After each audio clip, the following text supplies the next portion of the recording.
好了，是时候该详细分析一下咱们的6代机技术细节了。为啥是3台发动机？机鼻旁边那闪闪发光的是个什么东西？无尾设计到底能带来什么样的好处？大家好，我是火箭叔。6代机首飞那一天呢，就有网友叫我出来讲一讲。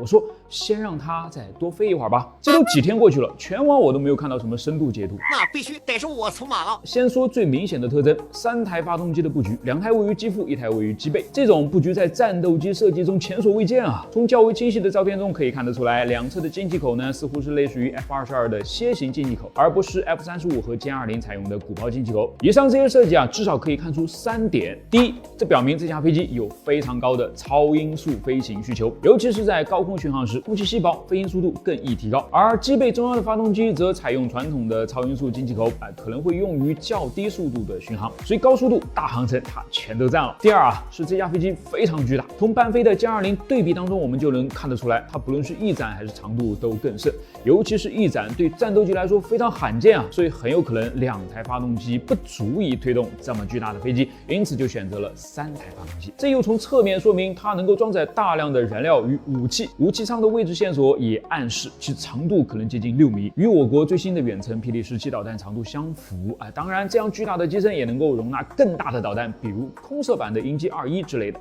能够执行各种空战和对地打击任务。第三，3台发动机配置也可能是为了满足其巨大的电力需求。6代机对电力的需求将会大幅增加，尤其是在传感器、雷达、数据链、电子战系统、显示系统以及计算能力等方面，所有这些都需要巨大的电力供应。预计咱们这架6代机可能需要接近1兆瓦的电力，远远超过现有战斗机的电力需求。此外，它还得要为未来留有冗余嘛。定向能量武器，比如激光武器，也是需要大量电力来确保有效性的，尤其是作为防御系统使用时。完了，这简直越说越科幻了。就此打住。接着咱们再说机鼻附近都有啥。照片当中我们可以明显的看出，这里分布了多个传感器阵列，它们可能是主动电子扫描阵列雷达，用于先进的目标追踪和通信，也有可能是数据链，用于与其他战场平台进行数据交换。当然，除此以外，还有这些闪闪发光的红外光学窗口了。它们之所以会发光，是因为涂有辐射吸收材料。我觉得这些红外传感器值得细细说道，因为它们对于发现高性能隐身飞机，比如美国的 B-21、未来的 NGAD 以及现有的第5代战斗机都至关重要啊。现代隐身技术的核心目标是降低雷达反射面使得飞机在雷达波段的可探测性大大减少。第5代隐形飞机通常通过独特的外形设计和吸波材料来有效降低雷达波的反射，从而避免被敌方雷达锁定。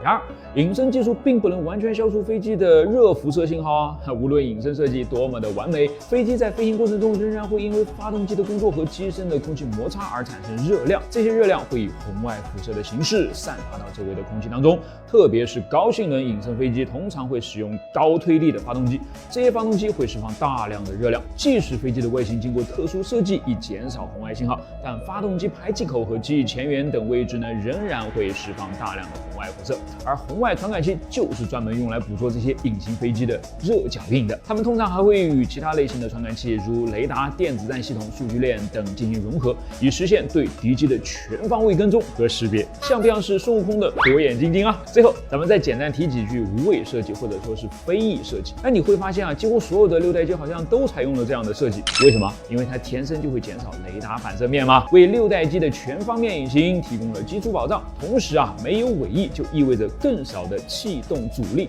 因此也提高了6代机的超音速巡航能力。它还能让飞机内部的设计更加紧凑，增加飞机的灵活性，适用于多任务战斗，这当然就备受青睐了。关于它的故事，我会专门再讲一期的，大家可以期待一下。我是火箭叔，别停下去探索。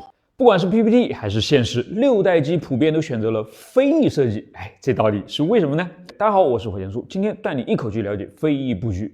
飞翼布局顾名思义就是飞行机翼。它省去了机身和尾翼的结构，让机翼直接承担起了飞机的所有功能也将所有的设备、燃料和武器都整合其中。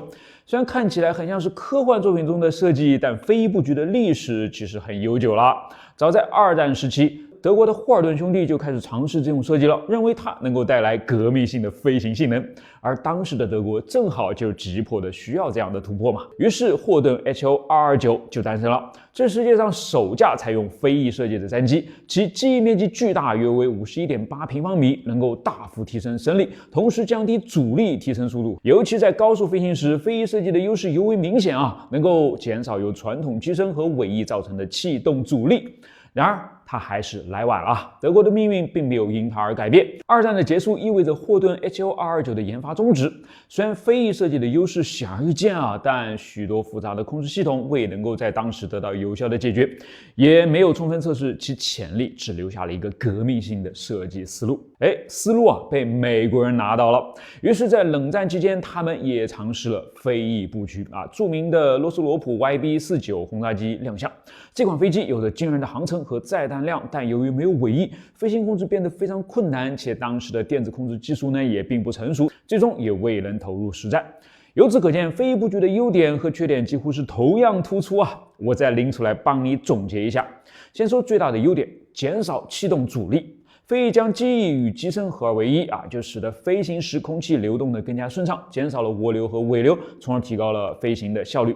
同时飞翼设计能够提供更大的升力，减少尾翼带来的阻力，使飞行性能提升明显。最后，飞翼设计天生会减少雷达反射面啊，尤其在现代隐身设计当中，飞翼布局就成为了隐形技术的良好基础。那缺点呢，就是飞行控制困难了吗？由于没有尾翼飞控成了最大的问题。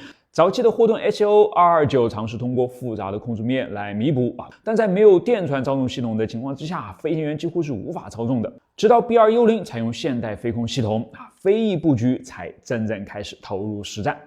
随着技术的进步，尤其是在飞控技术、材料科学和隐身技术方面的突破飞翼布局逐渐就成为了新一代战斗机的首选。这就是为什么6代机看起来都像是一片叶子了。飞翼的流线型外形和无尾设计大大减少了飞机的雷达反射面积及 RCS， 比如 B2 轰炸机的 RCS 仅相当于一只鸽子，而6代机就进一步缩小了这一数值特别是在俯视和侧视角度之上。飞翼布局还帮助6代机提高了超音速巡航的能力，减少空气阻力，升阻比更高，燃油效率和航程得到了显著提升。飞翼布局不仅仅在气动外形上有着优势，它还能够让飞机的内部设计更加紧凑呢，增加飞机的灵活性，适用于多任务战斗机。加上推力矢量技术和人工智能辅助飞控，飞翼布局的缺点几乎消失，只留下了它的诸多优势了。所以下一次当你看到一架像飞鸟一样无尾的飞机划过天际之时，别忘了这背后是无数工程师的梦想、试验与坚持。我是火箭叔，别停下去探索。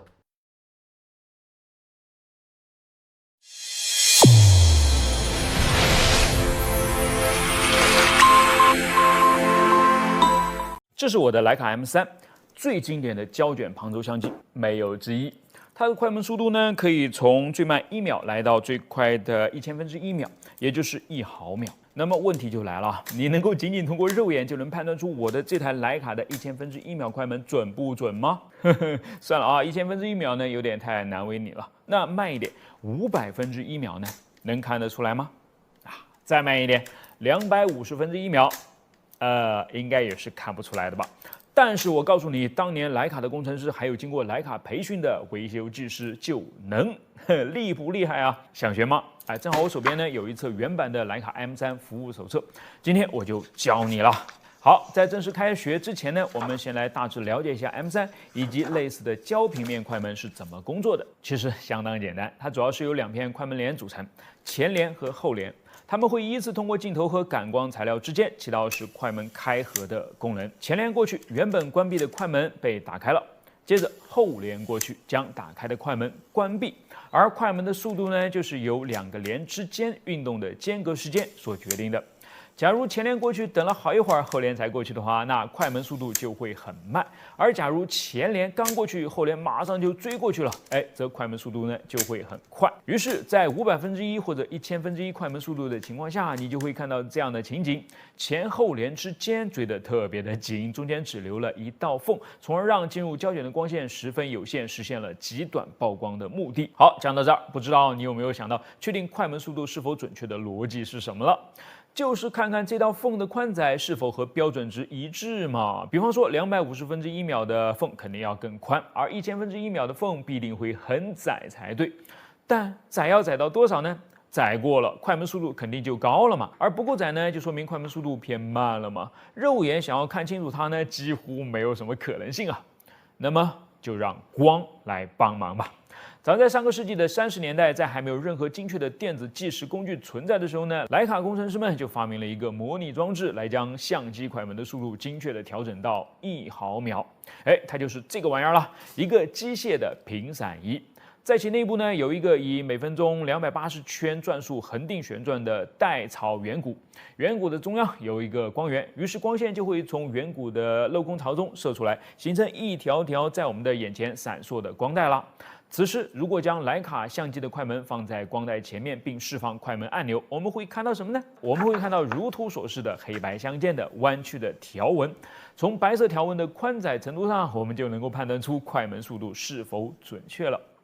为什么呀？因为它巧妙地利用了人眼的视觉暂留现象嘛。从上往下运动的光带穿过一个从左往右移动的窄缝，它本来应该呈现出来的是一个光斑的斜向移动，但是由于我们的大脑会暂时保留此前大约0.1秒进入到视线的画面，它就自动地将这个移动的光斑连起来了，变成了一条亮线。而亮线的宽度呢，正好就反映出来了快门前后帘之间打开的程度，非常巧妙，有没有？以最简单、最原始也最直观的方式，将1毫秒展现在了你的眼前。所以说嘛，徕卡相机，真的是值得拥有啊，尤其是胶卷机啦。最后我要再补充一点，你有没有想过，为什么这些黑白相间的光带是个曲线而不是直线呢？如果下移的光线和左移的窄缝都是匀速的话，它们所叠加出来的应该是条斜着的直线才对嘛。曲线就说明这2个运动里面呢，至少有一个不是匀速的。是的，快门做不到嘛，因为靠弹簧运行的它是没法不加减速的这又是一个跟数字世界区别很大的地方了。恰好这也是我很欣赏它的一个地方。这是一张相当珍贵的协和式客机的照片。照片当中呢，它在4架法国战斗机的护航下，在吉布提上空进行编队飞行。那么问题就来了，为什么它能够在跨洋飞行期间长时间的保持超音速，而大多数的战斗机却只能在短时间维持超音速呢？大概有以下这5方面的原因了。第一，发动机效率。协和式客机配备了专门为持续超音速飞行设计的强大发动机，它采用的罗罗奥林匹斯发动机呢，专门就针对高速性能进行了优化，拥有高效的燃油消耗率，使飞机能够在不过度消耗燃料的情况下，长时间的保持超音速速度第二，结构设计。协和式客机的机身结构设计呢，能够承受高速飞行所带来的应力，其流线型外形、加强结构以及采用钛等先进材料的选择呢，都是为了减小阻力，承受超音速飞行所产生的高温，并在长时间的任务期间保持结构完整性。虽然也会受到热胀冷缩的影响啦，比如在飞行期间呢，其飞行控制台的后面就会跟隔板之间凭空生出一个能够将帽子塞进去的缝隙啦。第三，燃料容量。相对于大多数战斗机而言协和式客机具有相对较大的燃料容量了。这张纽约无畏号博物馆的谷歌地图截图呢，就足以说明问题了。鉴于机翼容纳了大部分的燃料，而协和式客机的那堆巨大的机翼呢，与旁边的战斗机比起来，可以说已经能够当人家的油库了。这就使其能够携带足够的燃料，持续的挥霍在超音速的长途飞行上嘛。第四，热管理。由于空气的压缩和摩擦，超音速飞行会产生大量的热量，所以协和式客机呢，采用了先进的热管理系统来散热和管理机身在持续超音速飞行期间所产生的热量了。这包括将燃料当作散热剂来用并结合冷却系统，以防止过度的温度升高。第五，结构热处理。协和式客机的机身设计呢，考虑了在超音速飞行中所发生的膨胀和加热。它采用了独特的下垂式机头的设计，使飞机能够调整其形状，在超音速飞行时呢，减少空气动力的加热效果。相比之下，战斗机则主要设计用于获得战斗效果，而不是长时间的超音速飞行嘛。他们通常将敏捷性、武器系统和雷达能力放在首位，长时间超音速的耐力呢，倒是其次了。并且战斗机的燃料容量较小而超音速飞行时燃料消耗更大，当然也就限制了其持续超音速的飞行能力了。最后，战斗机的结构设计也没有对长时间承受持续超音速飞行所带来的高温和应力做过优化，所以拼高速自然就是拼不过协和了。实际上，为了完成这张协和是唯一的超音速飞行的照片呢，他还深深的把自己的速度给降了下来，将就旁边飞得较慢的狂风战斗机啊。虽然后者已经使出了自己吃奶的劲儿了。这是一瓶经典的快乐水，可口可乐，谁不爱喝呢？但是如果它不是这样的深褐色，而是透明色的话，你还会喜欢它吗？我会纠结一下啊，毕竟色香味美，色排在了第一位嘛。但其实呢，可乐不止一次推出过透明版本的啊。第一次是在二战之后，随着美国大兵漂洋过海的可乐呢，同样也俘获了苏联人的心。但是这可是美帝的糖衣炮弹啊，再怎么爱喝你也得给我戒了。不过有一个人就是戒不掉啊。朱可夫将军，他实在是太爱喝这款深褐色的肥仔水了。于是，为了掩人耳目，让别人看不出他喝的是可乐呢，欧洲的可口可乐公司就专门为他研发出了一款无色可乐，被装到印有红色五角星图案的瓶子里面，伪装成普通的伏特加。所以透明可乐的身世还挺高端的哦。我决定试喝一下。那你肯定会说啊，现在买不到了。对的，那就自己生产呗，我这儿有方子。在这本美味的化学书中呢，就提供了详细的材料和步骤说明。咱们先将一些牛奶倒进可乐，搅拌均匀，然后等待1个小时。在这1个小时里面呢，每隔15分钟左右就搅拌一次可乐牛奶的混合物，最后使用咖啡滤纸过滤干净，你就得到了一杯失去了颜色的可乐啦。咱来尝尝啊。你是想听真话还是假话呢？好吧，其实呢，我是来卖书的啊。这套美味的科学系列一共有4本，分别是美味的生物、美味的化学、美味的数学和美味的物理。将书本上的数理化通美食结合起来，我这还是第一次见的啊，很新颖，也很吸引人。书中提供了大量有趣的插图和知识点，当然还有很多可以亲手尝试的小实验。学渣要是看了它，学霸你可就得要小心了啊！而学霸要是看了它，原来学习不仅有趣，还能够这么美味呢！推荐给大家。看到苍蝇你会怎么做呢？要么离它远远的，要么就赶紧找个苍蝇拍来消灭它吧。但你可能想不到，令人讨厌的苍蝇呢，竟然还为我国伟大的航天事业做出过一份力量呢。苍蝇没有鼻子，但是它的嗅觉却十分的灵敏，甚至数公里以外的气味它都能够闻得到。那它是靠什么来分辨气味的呢？我们经常看到苍蝇飞着飞着就赶紧停下来搓搓手。它喜欢搓手的一个原因呢，就是苍蝇腿上分布着味觉和触觉感受器了。苍蝇还有一个更灵敏的鼻子那就是位于头部的一对触角。每一个触角呢，都有一个与外界连通的鼻孔，鼻孔里面遍布着上百个嗅觉神经细胞。一旦气味进入到苍蝇的触角呢，触角里面的这些细胞就会迅速把气味转变成神经电脉冲，送往苍蝇的大脑。不同的气味物质会产生不同的神经电脉冲，这些信号就会告诉苍蝇，这个气味是臭的，那个气味是香的。苍蝇就可以靠头部的一对触角灵敏地捕捉分辨气味了。在人类的科研工作当中呢，也需要对空气进行分析了。但怎么给机器装上鼻子呢？仿生学家就在苍蝇身上找到了答案。苍蝇能够通过一对触角来辨别气味，我们也可以模仿苍蝇给机器装上一个电子鼻子嘛。于是科学家就开始研发小型的气体分析仪了。他们在气体分析仪的探头部位放入一只活的苍蝇，把非常纤细的微电极呢插到苍蝇触角里面的嗅觉神经上，再将嗅觉神经转化出来的神经电脉冲经过放大传输到数据分析器，分析器就能够对气味进行辨别了。这个气味分析仪呢可以用于气体监测，一旦被监测的气体出现，分析仪就会迅速识别并发出警报。研发成功的气体分析仪应用非常广泛对空气质量要求极高的载人飞船也是安装了这种气体分析仪器的，用来检测船舱内的气体成分。除了航天飞船，这种小型的气体分析仪器也被广泛的使用于监测潜水艇和矿井里面的有害气体。想不到吧？苍蝇头上的小小触角呢，竟然还对人类有如此重要的作用呢。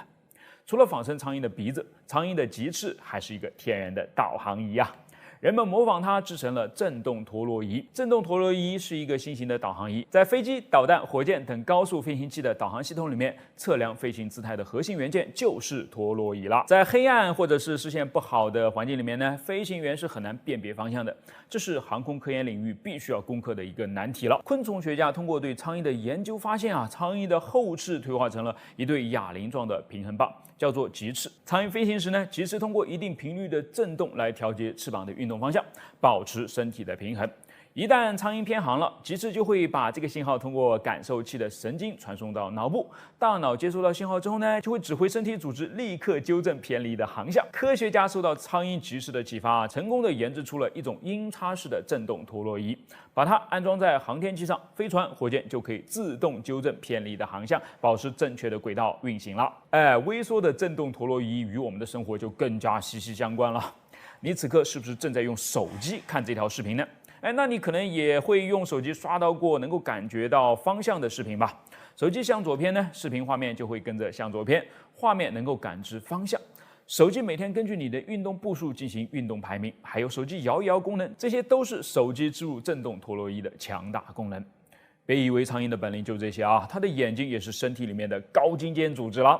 苍蝇的复眼呢，由许多独立的小眼睛组成，每个小眼睛都具有一个独立的光学系统。这种复眼结构使得苍蝇对于快速移动的物体有着很好的追踪能力，千万不要小看它啊！它们可厉害着呢。日光灯每秒闪烁60次呢，我们人类的眼睛就根本无法察觉出来了，但苍蝇却能够一字不落地看出来。美国科学家就根据苍蝇复眼的原理发明了鹰眼航空照相机。这种照相机啊，一次能够拍摄1000多张高清晰的照片。天文领域也有一种叫做鹰眼的光学仪器，这是一种在黑暗的夜晚也能够探测到空气触射光线的仪器。这种仪器的多镜面光学系统正是根据苍蝇复眼的结构来设计出的。所以，小小的苍蝇原来是一个集物理学家、生物学家于一身的大科学家。怎么样？你是不是觉得从前认识的苍蝇是一只假苍蝇啊？不过下次看到苍蝇呢，可也不要因为这个原因就心慈手软哦。苍蝇拍还是要快速拍下去的，因为无论怎么样呢，苍蝇都是传播细菌病毒的害虫啦。2000年，鲨鱼皮泳衣第一次出现在悉尼奥运会上。澳大利亚游泳运动员伊恩·索普穿着这件鲨鱼皮泳衣，一举揽获3枚金牌。首次亮相的鲨鱼皮泳衣呢，轰动了整个世界。穿上它游泳能够提升速度大约3%到7.5%，强大的提速功能仿佛给运动员开了加速的 buff。据说一件鲨鱼皮泳衣为了保证效果，只能穿6次，但是售价竟然高达7000元人民币。为了保证比赛的公平性呢，这种昂贵的泳衣于2010年起被国际泳联全球禁用了。一件小小的泳衣到底被施了什么样的魔法，竟然有如此的功力呢？鲨鱼皮一如其名啊，它最初的灵感就是来自于鲨鱼了。鲨鱼可是海洋里面的游泳健将啊，平均速度达到了35公里每小时，追击猎物时甚至可以达到60公里每小时。惊人的游泳速度与它的皮肤结构呢紧密相关啊。鲨鱼皮看似光滑，但通过显微镜观察会发现鲨鱼皮上呢有一层紧密的微型鳞片，这是一种龙骨骨状结构。每一块鳞片上呢都有2个微型的褶皱，鳞片大小不一，排列有序，紧密结合的微型鳞片之间形成的沟槽可以让水流快速从中流过，大大减少了水流摩擦力，提升游泳的速度。受到鲨鱼皮的启发呢，世界著名游泳衣制造商 Speedo 公司就独家研发了鲨鱼皮泳衣。他们采用纤维模仿鲨鱼皮鳞片的结构，引导水流，减小阻力，并对鲨鱼皮泳衣呢进行不断的改良和升级。NASA 还研发了一种降阻传播涂层，这种涂层增速效果明显啊，帮助美国星条旗队赢得了1987年美洲杯帆船赛的冠军。虽然这种材料和鲨鱼皮泳衣最后都被禁赛了，但名声大噪的鲨鱼皮呢，已经被更多行业看到了。鲨鱼除了游泳速度快，相比起海洋当中的其他大型生物，鲨鱼还没有被藻类、藤壶等海洋生物产生的困扰。原来啊，鲨鱼皮除了提速，还具有天然抗污的能力啊。鲨鱼皮肤上的微型褶皱呢，能够减少微生物和皮肤的接触面积，微生物在鲨鱼皮肤上抓不牢、站不稳，更容易被海水冲刷掉嘛。科学家就由此获得了灵感，开发出了一种传播涂层，打开了无毒环保的房屋设计新思路啊。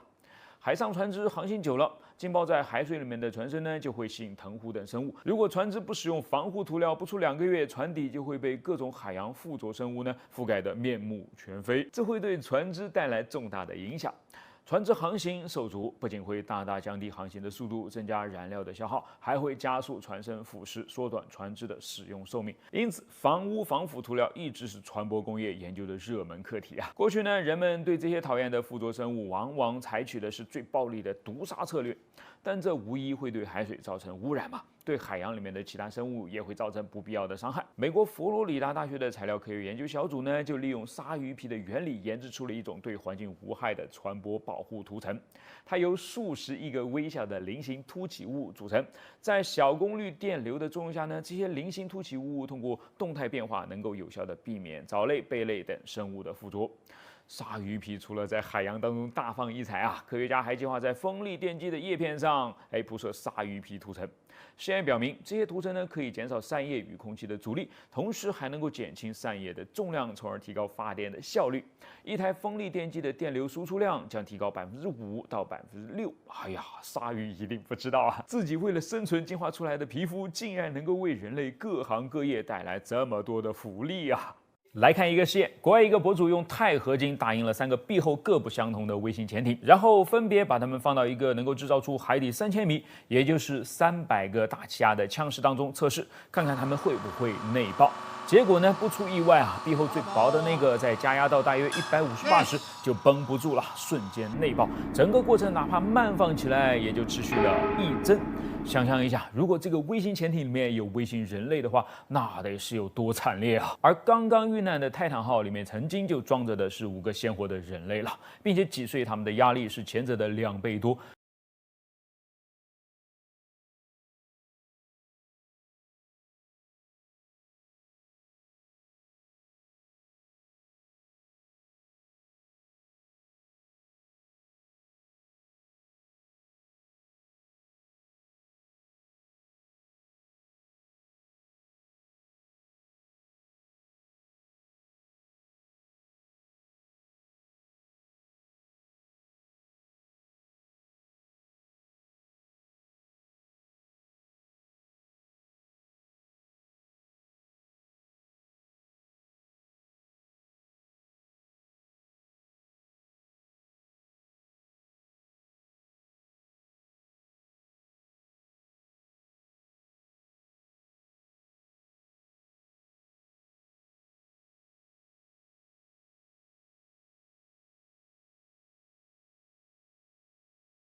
这是位于日本广岛的原子弹爆炸圆顶屋，是少数几个位于爆炸中心附近，在冲击波的肆虐下没有倒塌的建筑物之一了。而且此建筑常常被误认为是美军当年瞄准的目标，但事实并非如此。